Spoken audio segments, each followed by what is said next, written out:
प्यारे बच्चे, सुप्रभात। आज हम बिहार बोर्ड 12वीं क्लास पद्य भाग भूषण पढ़ाने जा रहे हैं। भूषण के कवित्व है ना, ये साहित्य जगत में भूषण के नाम से सुविख्यात है। शायद ही कोई ऐसे होंगे जो इनका ओरिजिनल नाम, वास्तविक नाम जानते होंगे। इनका वास्तविक नाम घनश्याम है, लेकिन साहित्य जगत में ये भूषण के नाम से जाने जाते हैं। आइए इनके जन्म के बारे में जरा जानें। इनका जन्म 1613 ईस्वी में और इनकी मृत्यु 1715 ईस्वी में हुआ। इनके जन्म स्थान के बारे में जहाँ तक बात है तो इनका जन्म स्थान तिकोवापुर, कानपुर, उत्तर प्रदेश में है। इनके पिताजी का नाम रत्नाकर त्रिपाठी, माता का नाम नहीं मिल रहा है, और ये जाने जाते हैं भूषण के नाम से या कवि भूषण के नाम से। और ये जो नाम है इनको जो दिया गया था चित्रकूट के सोलंकी राजा रुद्र शाह के द्वारा। एग्जाम में कभी आ सकता है कि कवि भूषण जो उपनाम है किनके द्वारा दिया गया, तो आप आंसर देंगे चित्रकूट के सोलंकी राजा रुद्र शाह के द्वारा, है ना। और ये राज दरबारों में रहे, कई राजाओं के राज दरबार में रहे।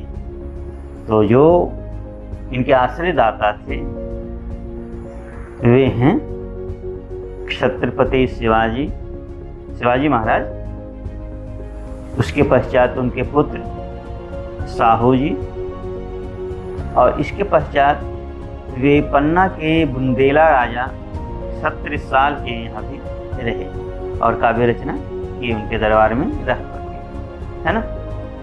उनकी कई कृतियाँ हैं।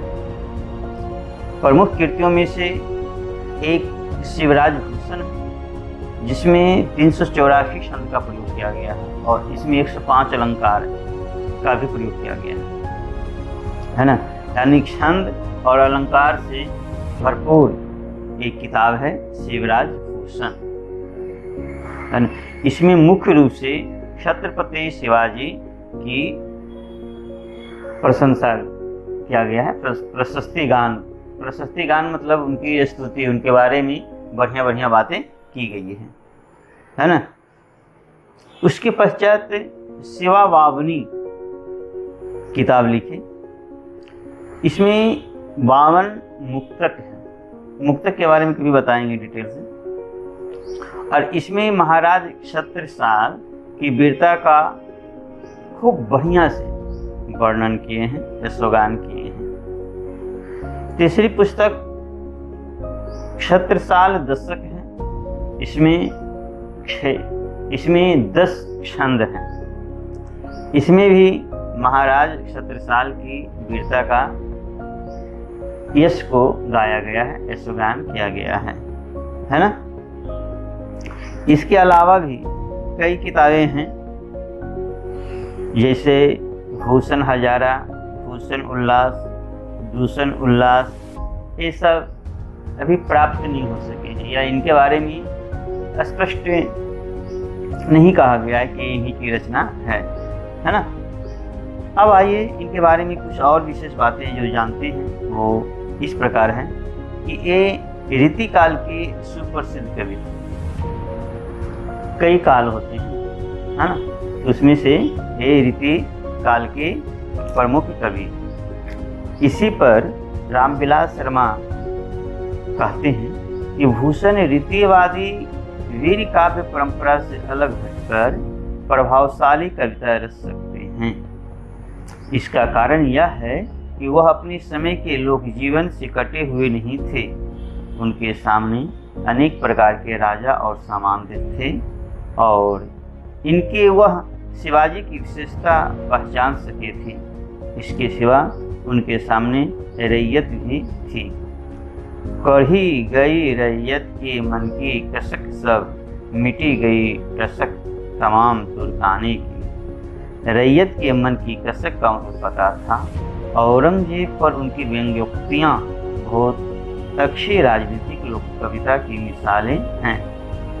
ए रामविलास शर्मा के, यानी जिस समय थे नहीं वो वीर काव्य, वीर रस से संबंधित कविताएं लिखी जाती थी, लेकिन ये वीर रस से संबंधित तो लिखते, इसके अलावा वे रीतिकालीन कविता भी लिखते थे।